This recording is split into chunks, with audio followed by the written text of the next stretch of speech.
is November 5th, 2024, and we will have 534 Oceans Weekly Seminar and 156 International Seminar. Today, we will study with stakeholders analysis as a strategic tool in framing collaborative governance areas for marine leader monitoring. Hello everyone, thank you for attending today's seminar. My name is Lee Min-sung and I've been working as an intern in International Cooperation Team of OSEAN. Today I'm excited to present this paper, Stakeholder Analysis as a Strategic Tool in Framing Collaborative Governance Arena for Marine Litter Monitoring from Marine Pollution Bulletin. Everyone may well know in the international cooperation sector, stakeholders are really important. And this paper is showing us an impressive method to identify stakeholder. Actually, this paper presented a new perspective for me, so I hope everyone also might get interesting information from today's seminar. So shall we start? Okay. This is the contents of this paper, and this is the abstract of this paper. First, monitoring and assessment of marine litter requires multi-sectoral involvement at national and subnational level. Collaborative governance approaches are important, but often fail without adequate effort toward identifying and engaging stakeholders. Stakeholder analysis is increasingly used to ensure efficient governance arrangements. Their hypothesis is that SA contribute collaborative governance process for marine litter policies. So this paper is identifying stakeholder with two different methods and dividing stakeholder into 4 different groups based on 2 criteria. Each group has their own characteristic and it makes us possible to prepare a strategy for each group. So I want to introduce an Korean proverb, which is, if I know me well and if I know you well, I can beat you like 100 times during the 100th battle. This proverb is also emphasizing the identification because if we knew proper, 아니요, 같은 페이지입니다. Sorry. So because if we knew the proper strategy, it is much more efficiency and easy to handle the situation. The paper explored a pioneer participatory process in Brazil, where assay was applied to identify, categorize, and prioritize stakeholders and analyze their power and interest for a strategic plan for monitoring and assessment marine litter in the state of Sao Paulo. And this is the keywords of this paper, and I want to emphasize the interest power matrix. And the introduction. Marine litter is a complex and cross-cutting crisis, and despite of the wide recognition of urgency, there is no immediate solution, and no actor can solve this problem alone. Although numerous initiatives and policies are addressing the problem, marine litter continues to rise, and achieving the United Nations SDG 14.1 by 2025, which is next year, still remains a challenge. There are 2 main reasons for low effectiveness of responses and recognized. One is lack of the cooperation between sectors and disciplines in developing strategy, as well as the lack of harmonized data for monitoring and assessment of marine litter. Many institutions dealing with solid waste or marine litter, but do not have interest in data generation. So we have the data, but this data isn't connected to one another. The discontinuous monitoring and assessment program worldwide generate a knowledge gap that hinders the development and evaluation of target and contextualized response. Sorry.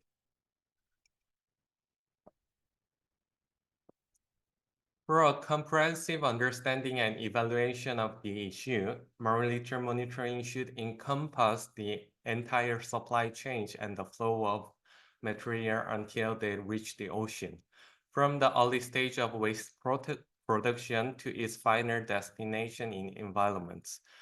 However, there has been insufficient information on material flows throughout the value chain, limited transparency regarding plastic information on global market, and lack of integrated field data measuring plastic stock and accumulation rates, resulting in a very data poor debates and limited evidence for decision maker.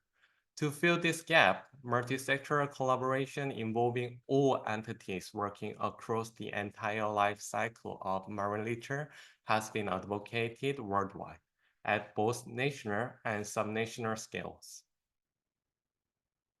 Recent literature shows that responses should be built based on multi-sectoral approach that considered all actors involved and no longer restrict body of specialists, including the relevance of citizen science initiative involving non-public actors in environmental policymaking are seen as a promising way toward effective and science-based and well-designed response. Achieving efficiency and consistency in monitoring requires not only technical capability, but also the identification of stakeholders who can substantially contribute to fulfilling these demands. Many conservation initiatives fail due to the insufficient effort in engaging stakeholders, consequently resulting in a lack of representativeness and effectiveness in involving key stakeholders with. A new global treaty is currently being negotiated at the international level to address plastic pollution, including marine environment, which is INC, and the final INC 5 will held in Busan in this month. Once the expected treaty is ratified, parties will be required to update, support, and complement existing national action plans reflecting country-driven approaches to contribute the new treaty's goal. So I think this paper also emphasized during this part for the harmonized data or the organized monitoring process. Essay is a process of systemically identifying whose interest and expertise exist and are available to be mobilized in the process of developing or implementing a policy, project, or program.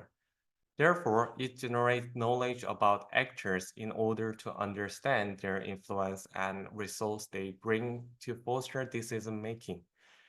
Essay has been recently applied to analyze European restriction proposal on microplastic pollution. However, essay has not been applied and documented in the context of building monitoring governance processes or framework for marine pollution. This, therefore, signals to an increasing effort needed on the priori assay approaches.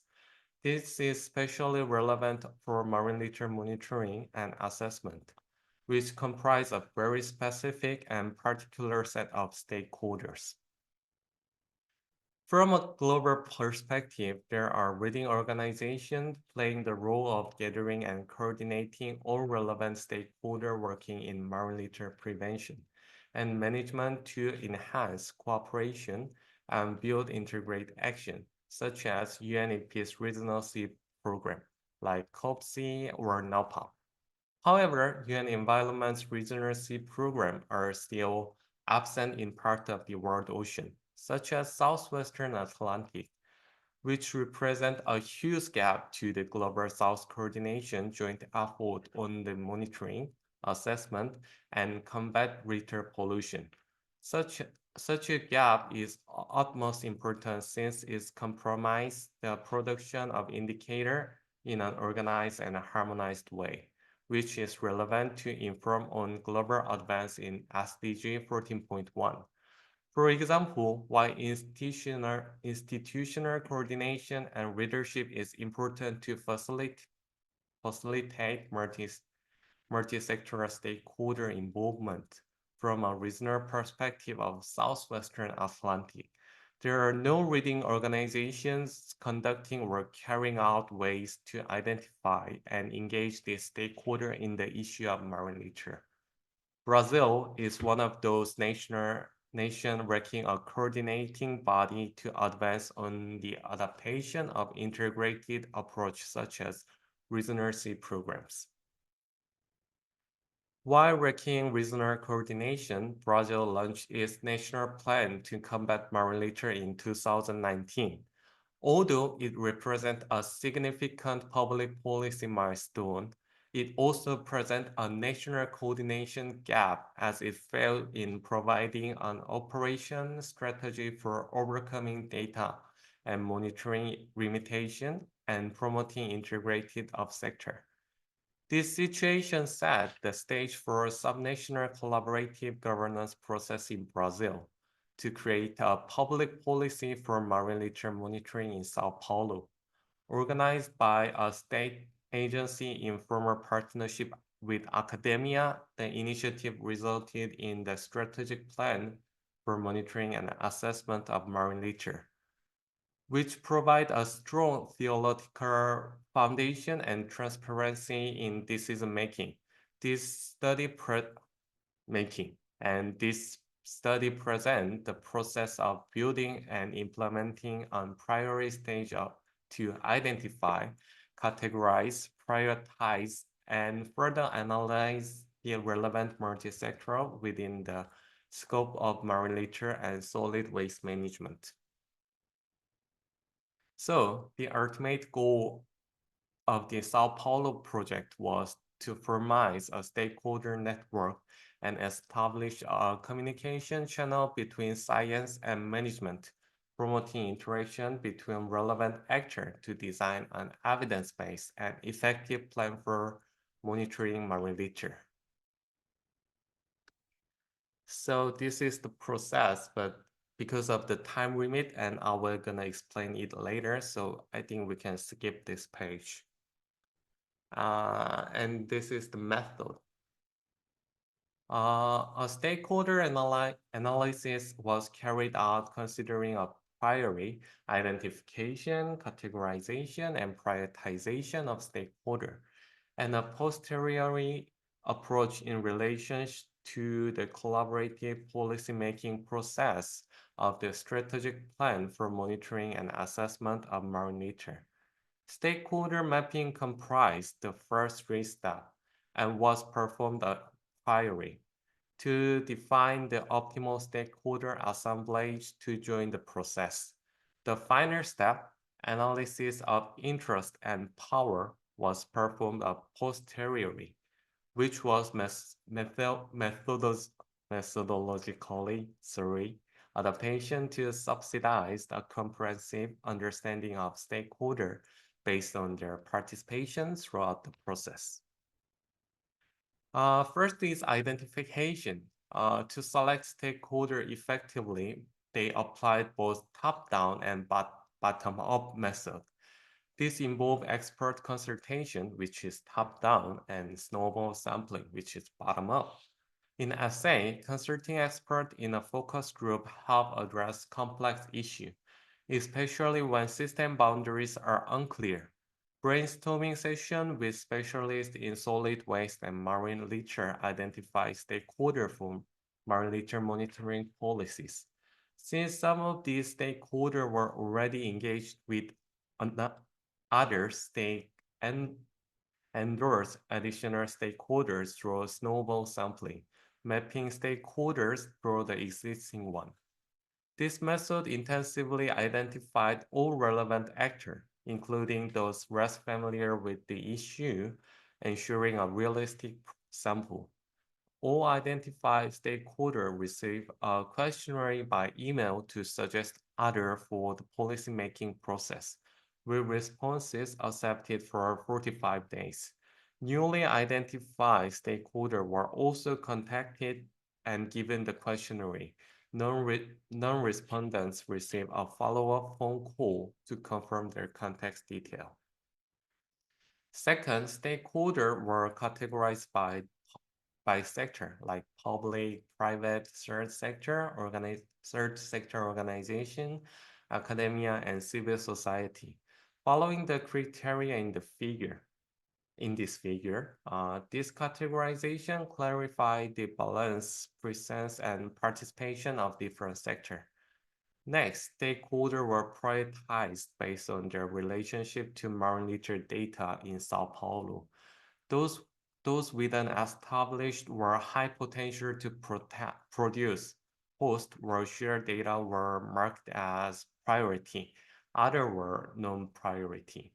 This prioritization conducted by experts aimed to identify contributors crucial for developing a monitoring and assessment plan, where data is essential. The questionnaire sent to all MAP stakeholders for the snowball sampling also aimed to subsidize categorization and prioritization step, as it inquired about. First, the stakeholder profile, including their institution and sector. Second, their relationship with the data on solid waste and marine litter, either established or potential.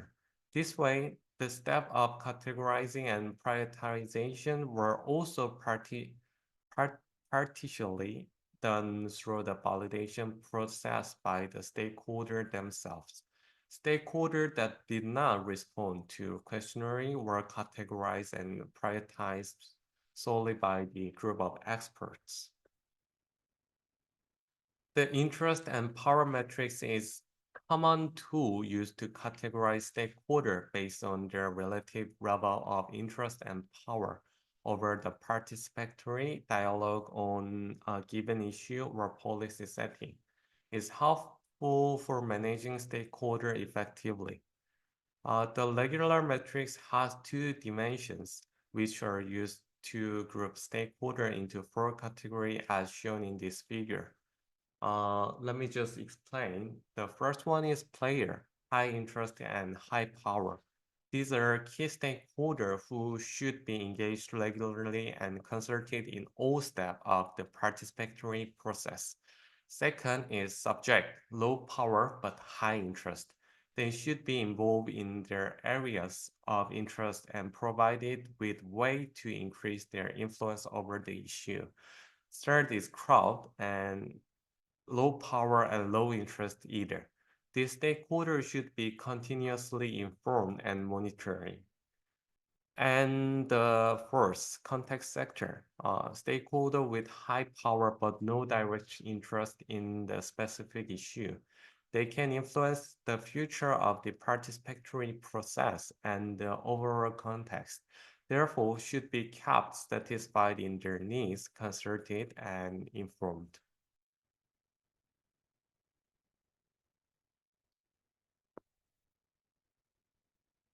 In this matrix analysis, interest refers to engagement in the process itself, measured by stakeholder participation in the three main organized events. Actually, we can directly utilize this matrix in our EMLM project. We already had local training 3 times, and we can estimate our trainees' interest level based on their participation. Stakeholders were invited in advance as soon as they're met via email followed by a telephone call. And as a third attempt, they proactively reached out the mutual contact who they knew had a close relationship with them to forward the invitation. And power was classified into 4 different types: technical, political, financial, and audience. This classification was developed within the group of experts and based on their perception of stakeholders' influence. Stakeholders who are classified in more categories of power were assigned to high level of power, ranging from 1 to 4. The level of interest and power assigned are described in figure 6, and this is the figure 6. Let's just take a look, and I think we can try this matrix into the stakeholder. So let's just pretend there is a government officer called JK, and she is an engineer. She has participated 2 different meetings, and she has technical and audience power. Then maybe anybody can guess which level of the power and interest she have. Maybe anybody. We have picture here. So she have 2 type of the power. So she is in the power level 2, and she already participated in 2 different events. So she have interest level 3. So it's gonna be like this. And I have another question, but I just do it alone. I will just do it alone. In this figure, can you guess which dimension she is? The power level is D2, so I think it's kind of low, but interest level is high. So we can divide her as a subject group. So what is important in this matrix? Because we know she is subject group, so we can prepare a customized engagement plan for her. So it's gonna be more efficient compared to like normal plan. And this is the results. This is the result of the stakeholder analysis. So the top-down metrics brainstorm session among the group of experts resulted in a list of 222 individuals representing 209 stakeholders. Name of individual have been retained to ensure confidentiality and privacy. The snowball and profile questionnaire were emailed to all contacts. Of the initial 90 respondents, which is the 45% of response rate, and 74 suggest additional stakeholder for policymaking. In total, 198 individual and 166 stakeholders were identified through snowball sampling. Within 101 newly identified and 65 on the initial list, so it's duplicated. New actors from the bottom-up method represented about 48 of those identified through the top-down approach, indicating substantial inputs. And the bottom-up method significantly enhanced stakeholder mapping for the private sector and academia. Detailed snowball sampling results are shown in the supplementary material in this screen. With names of privacy. Based on questionnaire responses and expert sites, 105 stakeholders were prioritized according to the established criteria. This is the percentage, and let me explain. The public sector was the most representative and included a range of government's body, ministry, and town halls, research institution, and etc. Followed by the third sector was 28.6%, mainly including non-government organizations and recycling association. Private sector was 10.5% with plastic industry and chemistry industry. And academic sector was 9.5% with federal, state, and private university. Civil society did not have prioritized representatives because they were not institutionally engaged in production of data. In this part, the civil society is equal to citizen. Or 105 prioritized stakeholders that were invited to take part in the participatory process were plotted in interest power metrics according to the defined criteria by the group of experts.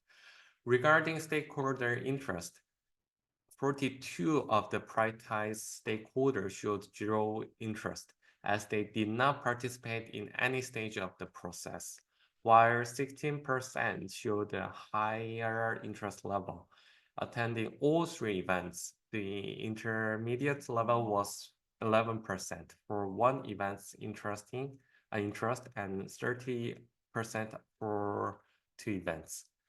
Stakeholder participation by events and categorized by sector is shown in Table 2. This is the Table 2. Among the prioritized stakeholder from public sector, 25 did not participate in any stage of the process. From the private sector, 4 did not participate. From the third sector, 15 did not participate, and academia had 0 non-participating stakeholder. Ooh, academia. And regarding the type of the power, technical power was designed for 95% of these 105 stakeholder assessed, while audience power was attributed to 81%, political power was 73%, and financial power was to 33%. This allocation of power type across different sectors of society proportion to the number of the prioritized stakeholder is presented in Table 3. And a total of 37 prioritized stakeholders were classified as a player, with 56% from the public sector and 20% from academia, and 12% from the third sector and 10% from private initiative. The content sector categorized includes 36 stakeholders, mostly the public sector representative. And the third sector comprised 16% and private sector was 5%. Subject consists of 12 stakeholders, mostly from the third sector, with a small portion of the academia. Finally, 20 prioritized stakeholders were classified within the crowd category, with 45 civil society organizations and 30% of public sector and 20% of private sector.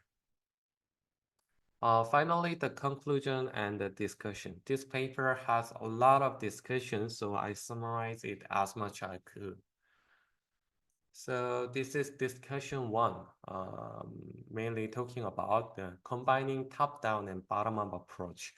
Initial top-down expert consultation quickly identified the major stakeholder, followed by the bottom-up snowball sampling to include additional actors. This approach helped bridge data gaps and broaden the participation. Stakeholder engagement and data gap resolution. The importance of data contribution from the private and academia sector was emphasized during this analysis, with a need for the collaborative governance to facilitate information sharing. Private sector engagement was low, highlighting a need for the more support and active involvement in the future. And the discussion 2 was mainly talking about first, stakeholder interest power evaluation. The interest power metrics help assess each stakeholder's willingness and influence in the policy, allowing for a strategy that could improve their engagement. And second one is policy implication, multi-sectoral collaboration, and sustained involvement of stakeholders with key power are essential for successful implementation of marine litter management policy. And the third discussion have a lot of components, and the first one is the importance of early stakeholder engagement. Stakeholder involvement from the initial stage of marine litter policy was emphasized to ensure high quality and sustainable outcome. Flexible schedule and financial support facilitate greater engagement, and continuous feedback and flexibility. Survey and interview gather feedback on low participation, guiding customized engagement strategy and allowing a real-time adjustment. And third is dynamic stakeholder analysis. Stakeholder characteristic and influence evolve, requiring constant update and flexible in analysis to include new stakeholder as a policy develops. And the last one is citizen science and technology integration. Leveraging citizen science and technology such as drone. For example, we have Sky Nights of Ocean Nights to enhance marine litter monitoring and enable more efficient data collection. And this is the end of my presentation, and I'm worrying that I did it. Okay. Thank you so much, Min-sung. You did a great job. This is a complicated paper, and I think you have many experience for this kind of this. Yeah, maybe first time. Yeah, this is Then you did a really great job. And we'll have discussion and question time. If you have any questions about this paper or this issue, you can talk about it freely. And raise your hand, please. Hi, everyone. Hello. Hello. Is my voice clear? Yeah. Okay. Actually, I read this paper last night, and it is very interesting. So actually, this is a comment or opinion. By applying this SA in our city, and it could be a powerful move for addressing the marine litter issues more effectively. So right now, without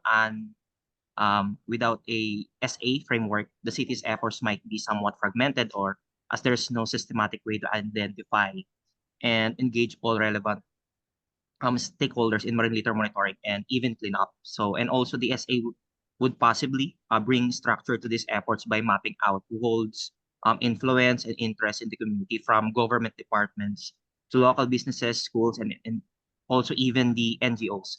So this way, our city could see it at a glance who is most involved, who might have a valuable data or resources, and how each group can best contribute to a coordinated action plan. So with these tools like the Power Interest Matrix, SA can also help prioritizing which stakeholders need actively engagement and which might play supporting roles. So implementing this kind of analysis, our city could create a more possible unified collaborative approach, and making our city response to marine litter stronger and more sustainable in the long term.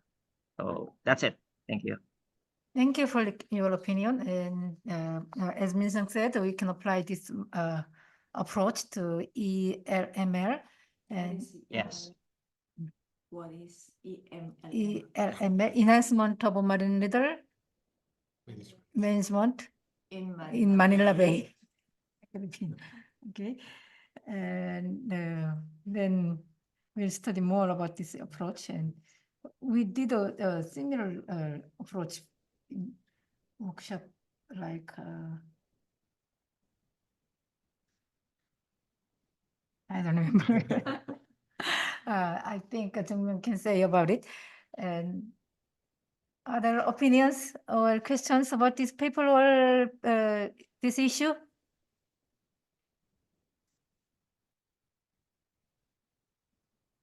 Hi, I'm Jong-myung Lee, and I congratulate Min-sung, your first presentation on our international seminar. It was a perfect explanation of the paper. Thank you so much. One thing I want to point out is this is kind of an initial stage of stakeholder analysis result. So they focused on the kind of process and they approve that their process of stakeholder analysis improved their participatory process on developing marine litter management and assessment plan. So most important thing is that they could find out some potentially missing stakeholders by top-down and bottom-up process. But I was wondering, so what? So what this result can actually contribute to development of marine litter monitoring and assessment plan. What is the improvement by applying this stakeholder analysis? So I want to share my screen and show their relevant research. Yeah, let me show my screen now.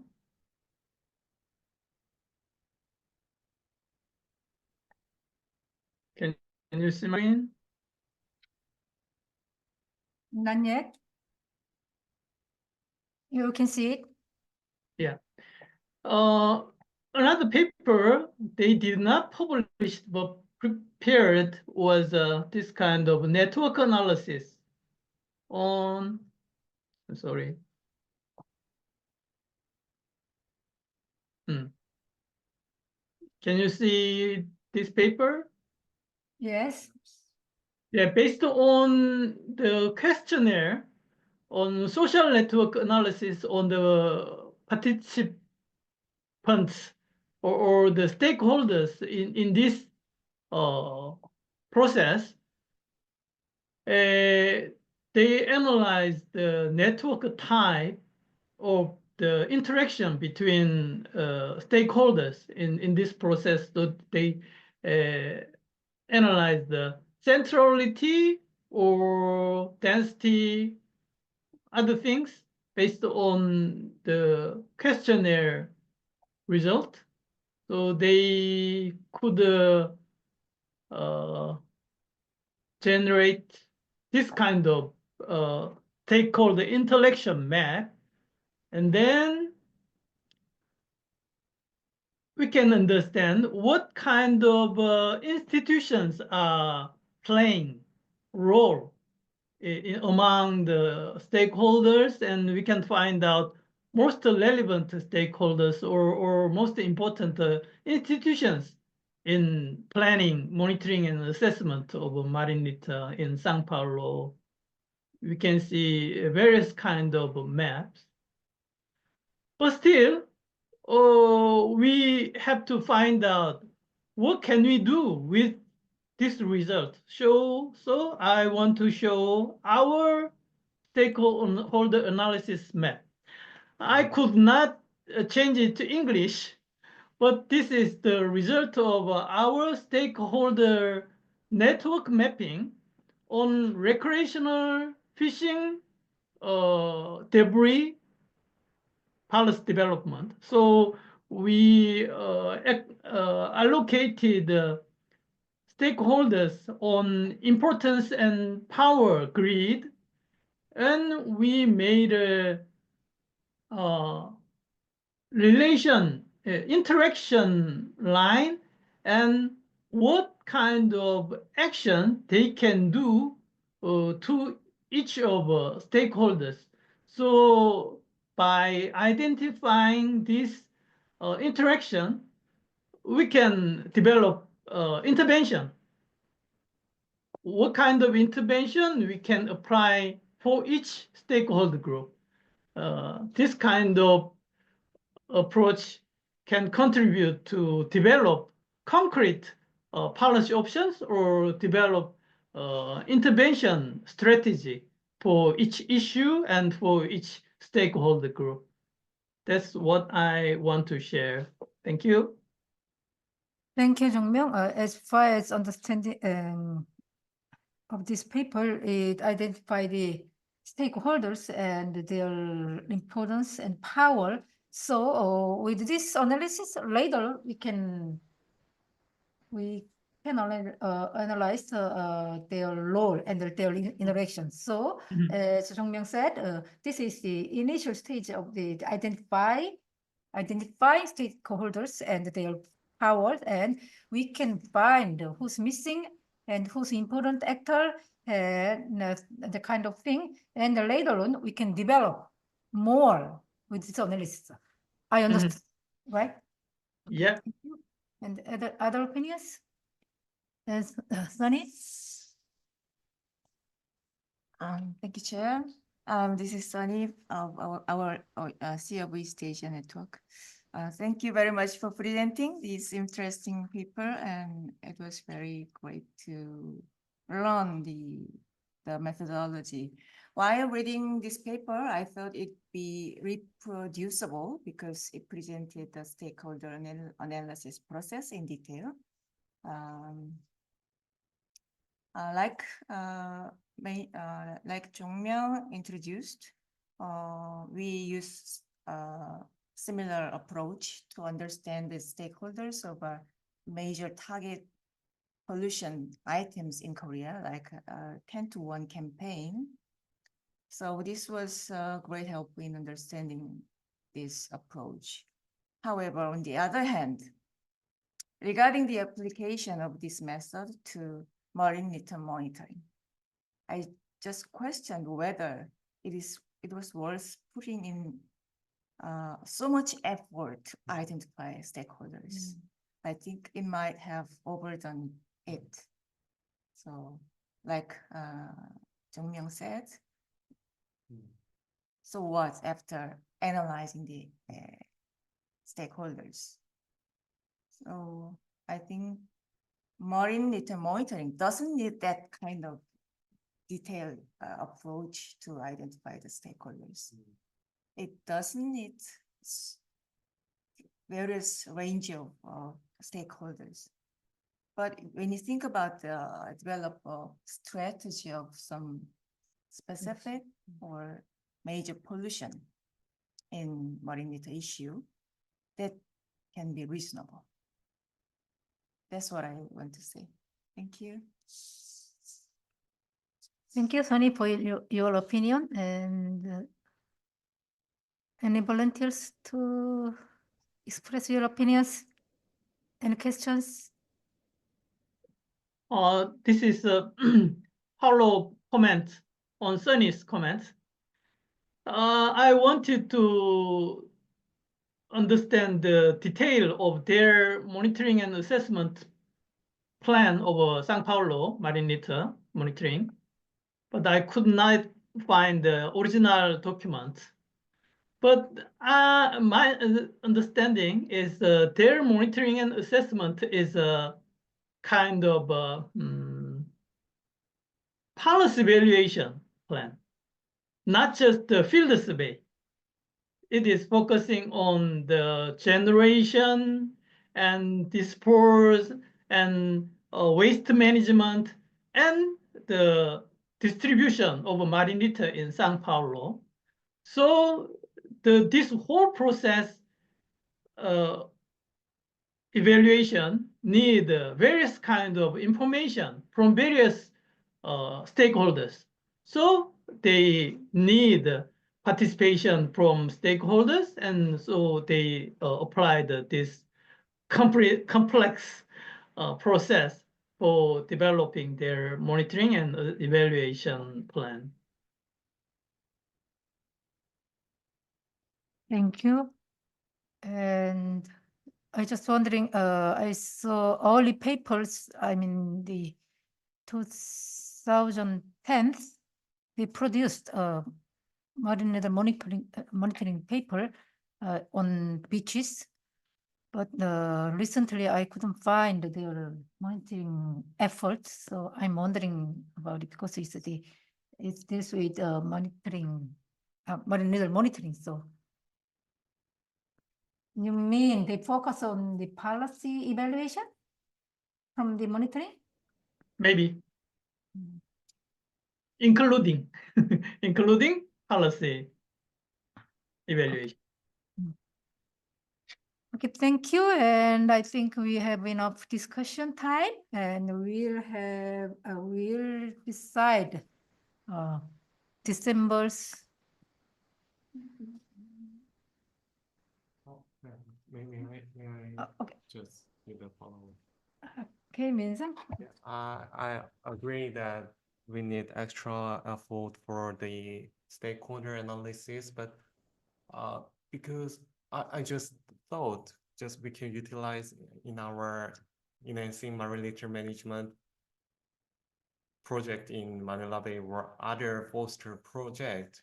If we utilize to the stakeholder analysis to that project, it might not that complicated because we have narrow stakeholder and we have to find stakeholder anyway, and we have to invite them to the local training or workshop, and we have to do this process. So actually it's just like questionnaire, and we can define very easily. We are just seeing that how many times they participate in meeting and how many power they have. And then we can have one just extra analysis, and we can prepare each plan for this dimension. For me, was interesting part was there's 4 dimension, and the subject group was like was important for me because they have high power but low interest because they don't have the direct interest with the marine litter. But if the like project managed group can satisfy their interest or facilitate them, they can be a key stakeholder, just like player. But what we need just to satisfy their interest. That I thought, yeah, I know it's gonna be like really hard process, but it's just a small part. I thought that so I can facilitate them and we can make them like key stakeholders. So this is my opinion. Yes, so great. You can facilitate that. Then thank you so much. But just adding my opinion, and we have a project. When we conduct project, we have limited time, and as you introduced, top-down method and bottom-up method, and the top-down is what's called Brainstorming.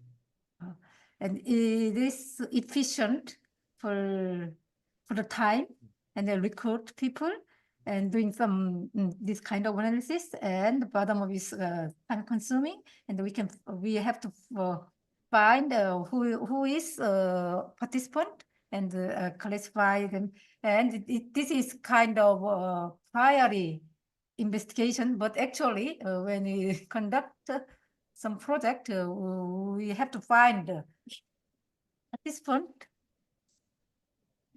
quickly, and we have to do many things later on. So it is kind of